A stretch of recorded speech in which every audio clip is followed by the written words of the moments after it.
Hello everyone, कैसे हो आप सब।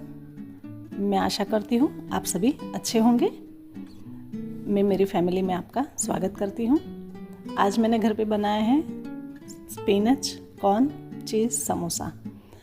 ये रेसिपी बहुत ही बढ़िया है और इसकी जो पट्टी है वो भी मैंने घर पे ही बनाई है। ये बहुत ही फटाफट बन जाती है। मैं आपको तोड़ के दिखाती हूँ। ये बहुत ही गर्म है अभी और क्रिस्पी तो है, मगर देखिए इसमें जो चीज़ है वो भी बहुत बढ़िया मेल्ट हो गई है। देखिए पास से दिखाती हूँ। तो हेलो एवरीवन, मेरे अर्चूस किचन में आप सभी का स्वागत है। आज हम ये स्पिनच चीज़ कॉर्न समोसा बनाना शुरू करते हैं। मैंने यहाँ पे 2 कप मैदा लिया है। इसे अच्छी तरह से मैदे की छन्नी से हम छान लेंगे। अभी तक आपने मेरे चैनल को सब्सक्राइब नहीं किया है तो प्लीज़ कर लीजिएगा, क्योंकि मेरे चैनल पे सबसे ज़्यादा 85% लोग ऐसे हैं जिन्होंने अभी तक मेरे चैनल को सब्सक्राइब नहीं किया है, मगर पूरी वीडियो फुल वीडियो वही देखते हैं। इस बात की मुझे बहुत ही खुशी है कि जो इन्होंने सब्सक्राइब नहीं किया है वो भी मेरी वीडियोस पूरी की पूरी देखते हैं। उनके लिए शुक्रिया। तो मेरी बस एक ही रिक्वेस्ट है कि अगर आप अच्छी तरह से देख रहे हो, आपकी मेरी वीडियो अच्छी लग रही है, तो प्लीज़ सब्सक्राइब भी ज़रूर कीजिएगा। अभी मैंने यहाँ पे ½ टीस्पून नमक और 1 चम्मच ही मैंने तेल ऐड किया है और अच्छी तरह से हम इसका आटा लगाएंगे। आटा हमें इसका थोड़ा सॉफ्ट लगाना है, जैसे हम रोटी पराठा का लगाते हैं सेम वैसा ही आटा हमें लगाना है, मगर बहुत गीला नहीं करना है, मीडियम सॉफ्ट रखना है इसे। अगर आप इसमें ज़्यादा तेल ऐड करोगे तो जो पट्टी है वो क्रिस्पी नहीं होगी। हमारा आटा अच्छी तरह से गूंद गया है। देखिए सॉफ्ट है ये। इसे थोड़ा सा तेल लेके मसल लेंगे।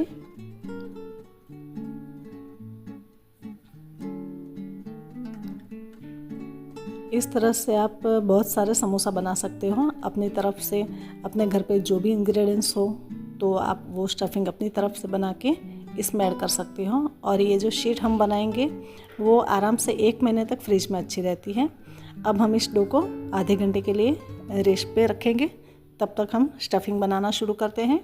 मैंने यहाँ पे कढ़ाई में 2 चम्मच तेल लिया है। इसमें मैंने अदरक, हरी मिर्च और लहसुन की पेस्ट ऐड की है। आप चाहो तो सिर्फ लहसुन भी काट के ऐड कर सकते हो। मैंने यहाँ पे 250 ग्राम पालक ली है, उसे अच्छी तरह से धो के ले ली है। इसे हम अच्छी तरह से भूनेंगे। आप चाहो तो पालक ऐसे कच्ची भी ऐड कर सकते हो, मगर इस तरह से आप भुनी हुई पालक ऐड करोगे तो उसका फ्लेवर थोड़ा ज़्यादा अच्छा लगता है। इसे अच्छी तरह से भुनेंगे। देखिए अभी इसमें थोड़ा सा पानी है, तो ये जब तक सूख ना जाए तब तक इसे हम धीमी आंच पे पकाएंगे। ये अच्छी तरह से हो जाए। देखिए पानी सूख गया है इसका। अब हम इसमें ऐड करेंगे, मैंने एक बड़ी साइज़ का स्वीट कॉर्न लिया था जिसे मैंने बॉईल कर लिया है, वो हम ऐड करेंगे। इसे बहुत नहीं पकाना है क्योंकि ये बॉईल किए हुए ही है, तो सिर्फ मसाले के साथ अच्छी तरह से मिक्स हो जाए। अब हम गैस बंद कर देंगे और इसे थोड़ी देर ऐसे ही ठंडा होने देंगे। मैंने यहाँ पे गैस ऑफ कर दिया है। इसे हम रखेंगे अलग से एक बाउल में निकाल के, ताकि ये जल्दी से ठंडा हो जाए।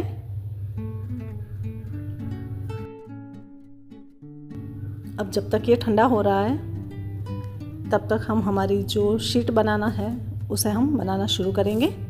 इसे हम रखेंगे साइड पे तकरीबन आधा घंटा, ताकि ये अच्छी तरह से ठंडा हो जाए। आपने देखा होगा कि मैंने वो स्टफिंग में नमक अभी ऐड नहीं किया है। देखिए हमारा आटा भी अच्छी तरह से ढल गया है, तो इसे एक बार अच्छी तरह से हम इस तरह से मस लेंगे। अब हमने आटा जो रेस्ट के लिए रखा था 15-20 मिनट के लिए, अब इसे एक बार हम अच्छी तरह से इसलिए गूंथ रहे हैं ताकि इसमें जो ग्लूटेन डेवलप हुआ है वो अच्छी तरह से फिर से हम मसल लेंगे, ताकि जब हम इसकी शीट बेलेंगे तो अच्छी तरह से खींचेगी। देखिए आटा बहुत ही बढ़िया हमारा लग गया है। अब हम इसके छोटे छोटे लोई बना लेंगे। आपको जिस तरह से छोटी बड़ी आप चाहो उस तरह से आप छोटे बड़े लोई बना सकते हो अपने हिसाब से।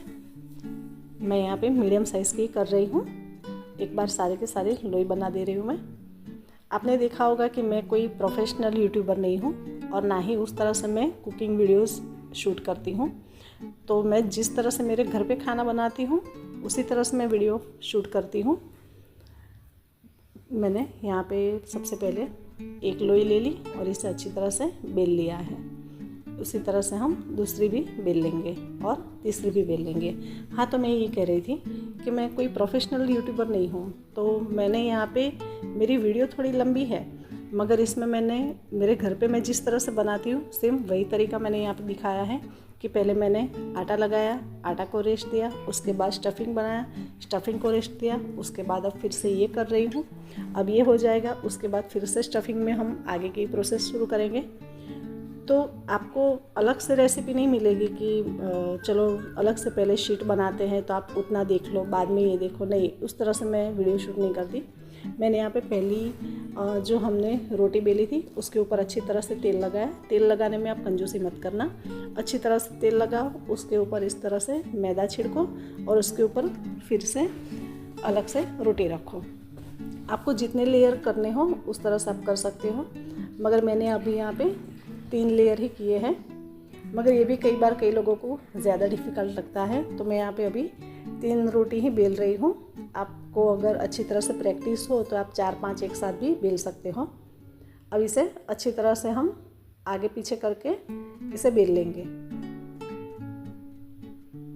क्योंकि जब हम एक तरफ से ही बेलेंगे तो नीचे वाली जो शीट होती है वो छोटी रहती है, तो इस वजह से हम शीट को आगे पीछे करके बेलेंगे। हो सके उतना पतला आप करना, बहुत मोटी मत रखना, वरना क्या होगा कि इसकी जो साइड है वो थोड़ी मोटी रहती ही है, तो फिर आप ज़्यादा मोटी बेलोगे तो इसकी साइड और ज़्यादा मोटी रहेगी। देखिए, ये बहुत ही मोटी नहीं है, हम घर पे जो रोटी बनाते हैं उससे थोड़ी मोटी है, उससे ज़्यादा नहीं। मैंने यहाँ पे मेरा तवा भी मीडियम फ्लेम पे गरम करने के लिए रख दिया था। अब हम इसे 8 या 10 सेकंड के लिए रखेंगे। देखिए, ये अच्छी तरह से ऊपर से आप देख सकते हो कि पूरा का पूरा नीचे जो है वो बबल आना शुरू हो गया है। उससे पहले हम इसे पलट देंगे। देखिए, पहली जो शीट है वो अच्छी तरह से थोड़ी खुल गई है, तो इसका मतलब है कि अब हमारी अलग होने के लिए तैयार है। मगर ये बहुत ही गर्म है, तो इसे थोड़ी सावधानी से करिएगा, क्योंकि 1-2 बार मेरे हाथ भी जल गए थे। देखिए, ये पीछे वाली है, उसमें भी इस तरह से इसकी जो स्टीम होती है, तो आप इसे भी ध्यान से कीजिएगा। इस तरह से धीरे धीरे ये आराम से अलग हो जाएगी शीट। ये भी हो गई, और पलटा देंगे और पीछे से भी हम इसे अलग कर लेंगे। ये जब हम 3 या 4 एक साथ करते हो तो ये थोड़ी दिक्कत आती है कि ये बहुत गर्म होती है, तो कई बार हमें डर भी लगता है, मगर अच्छी तरह से हो जाती है। अभी जैसे गरम गरम ही है वैसे ही हम इसे साथ में ले लेंगे, इकट्ठी कर लेंगे। देखिए, अभी ये गरम है, तो गरम गरम ही हम इसे एक साफ़ कपड़ा लेंगे और इसे इस तरह से ढक देंगे। अब मैं यहाँ पे जो दूसरी रोटी बना रही हूँ वो मैं सिर्फ 2 लोई से ही बना रही हूँ, ताकि ये आसानी से बन भी जाती है और आसानी से खुल भी जाती है। देखिए, ये बहुत ही बढ़िया रेसिपी है। आप एक बार इसे ज़रूर बना के देखिएगा और मुझे कमेंट में ज़रूर बताना कि आपको ये रेसिपी कैसी लगी। एक शीट पे मैंने तेल लगाया, उसके ऊपर आटा छिड़का, आटा नहीं मैदा छिड़का, और इसे भी अच्छी तरह से हम उलट पलट करके बेल लेंगे। रेसिपी के सारे इंग्रेडिएंट्स मैं डिस्क्रिप्शन बॉक्स में दे दूँगी, आप देख लीजिएगा वहाँ पे। अगर ये शीट आपके घर पे बच जाती है तो भी कोई दिक्कत नहीं, 1 महीने तक ये ख़राब नहीं होती है फ्रिज में। आप क्या करना, अगर जो बच जाए तो फ्रिज में एक एयरटाइट कंटेनर में नीचे टिश्यू पेपर रख देना, उसके ऊपर शीट और उसके ऊपर फिर से कपड़ा या टिश्यू पेपर रख के आप आराम से फ्रिज में 1 या 2 हफ्ते तक आराम से रखोगे तो चलेगा। और आपको लगे कि और टाइम लगेगा तो फिर आप इसे फ्रीज़र में ट्रांसफ़र कर दीजिएगा। देखिए, दूसरी जो है वो भी अच्छी तरह से पक गई है, दोनों तरफ हमें स्पॉट नहीं लाने हैं। देखिए, ये भी आराम से खुल गई। जब हम 2 शीट इस तरह से बनाते हैं तो ये आराम से फटाफट बन भी जाती है और खुल भी जाती है।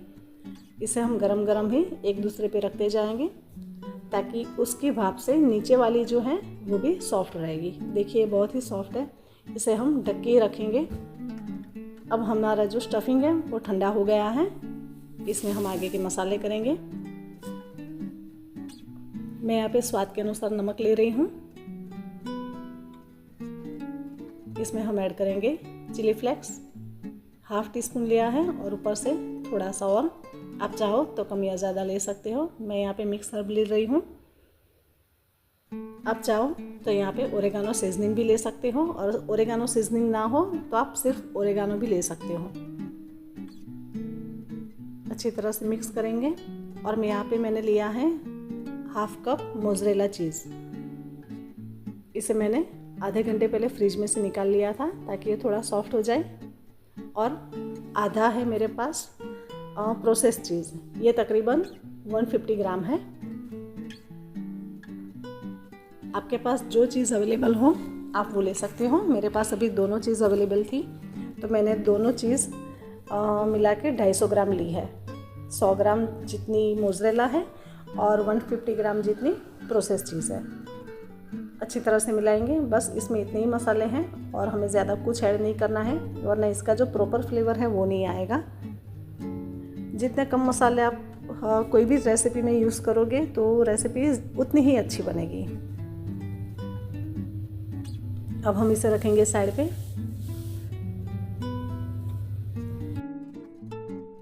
मैं यहाँ पे जो आपको समोसा बनाने की जो रीत सिखा रही हूँ वो थोड़ी डिफरेंट है। मैं यहाँ पे पट्टी कट नहीं कर रही हूँ, मैं यहाँ पे रेक्टेंगल कट नहीं कर रही हूँ, यहाँ पे मैं ट्रायंगल कट कर रही हूँ। क्योंकि रेक्टेंगल जब हम कट करते हैं तो क्या होता है कि साइड में जो बच जाती है वो वेस्ट में चली जाती है, फिर उसे हम तल के खाते हैं, उसके अलावा तो उसका कोई यूज़ होता नहीं है। और ये कुछ जो शीट है वो छोटी या बड़ी है तो मैंने क्या किया है, जो 2-2 है तो सेम साइज़ की है तो मैंने 2-2 लेके इस तरह से कट की है ताकि सभी सेम साइज़ की कट हो। अब यहाँ पे मैंने 2 चम्मच मैदा लिया है जिसकी हम स्लरी बनाएंगे। इसमें ज़रूरत के अनुसार हम पानी ऐड करेंगे। अच्छी तरह से मिलाएंगे, इसमें कोई गुठलियाँ ना रहे। इतनी स्लरी बनाने में मुझे 4 से 5 चम्मच पानी लगा है। अब इसे बनाना हम शुरू करते हैं। देखिए इस तरह से ट्रायंगल का जो कोना है वो अपनी तरफ रखेंगे और ऊपर का जो सेमी सर्कल वाला जो शेप है वो ऊपर रखेंगे और इस तरह से इसे सील करेंगे। तो देखिए आसानी से ये कोन का शेप हो गया। अब हम इसमें स्टफिंग भरेंगे। बहुत स्टफिंग इसमें मत भरना वरना ये खुल जाएगा। इसे भी अच्छी तरह से देखिए, दोनों कोनों से अच्छी तरह से पैक करेंगे इस तरह से। ये बहुत ही फटाफट बन जाते हैं। जब हम लंबी शीट यूज़ करते हो तो क्या होता है, उसे बार बार लपेटना पड़ता है, कई बार कई कोनों से खुल जाता है। तो ये बहुत ही आसान तरीका है, तो आप इस तरह से एक बार ज़रूर बना के देखिएगा। मैं आपको एक बार फिर से बना के दिखाती हूँ। देखिए ये कोई भी बना लेगा और ये खुलते बिल्कुल भी नहीं है। अच्छी तरह से पैक करेंगे।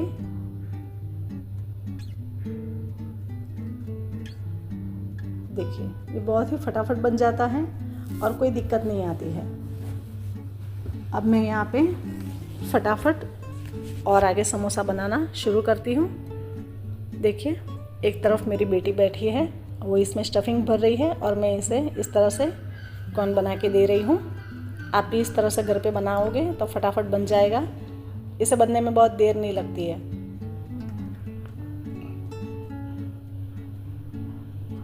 एक तरफ मैंने तेल भी गरम करने के लिए रख दिया है मीडियम फ्लेम पे, मगर पहले थोड़े फटाफट कोन बना के मेरी बेटी को दे दूँ तो वो स्टफिंग भरती जाएगी। तब तक मैं यहाँ पे तलना शुरू करती हूँ। मैंने यहाँ पे गैस की फ्लेम मीडियम रखी है।